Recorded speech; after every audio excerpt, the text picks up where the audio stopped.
ملولي وایي عرف غلخور چې دا ګند او ګن په اوبو باندې نه صفا کیږي.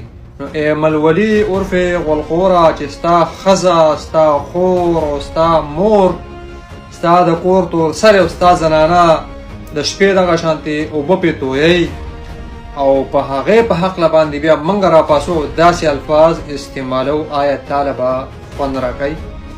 ستا په زړه به څه تېرېږي؟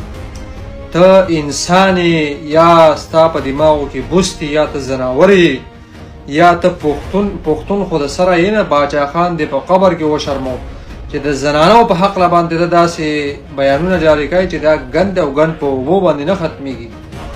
نو تاسو باندې چې ګولۍ وورولې او بیا یې درته وایي چې د کالتوسو پیسې راوړئ کالتوس یې درنه مو واخیسته.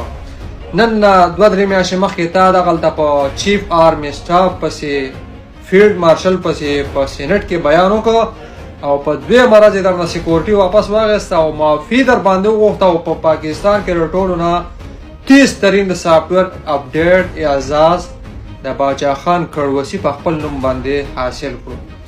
لعنت دې ستا په دې سیاست ستا په دې ژوند باندې چې باچا خان دې په خبر کې وشرمو. ټوله نیشنل پارټي زموږ د پلار نیکه پارټي و هغه دې په شرمونو وشرموله. د خان عبدالغفار خان عبدالولي خان دغه سیاست ته په خاورو کې کړه ستا او ستا پلار.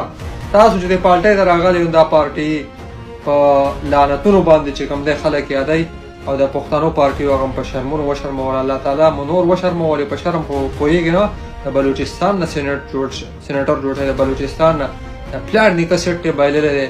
لعنت دې وي ستا په دې سیاست باندې او ستا په دې ګنده خبرو باندې او په دې غول غوشانو په دې خوراک باندې.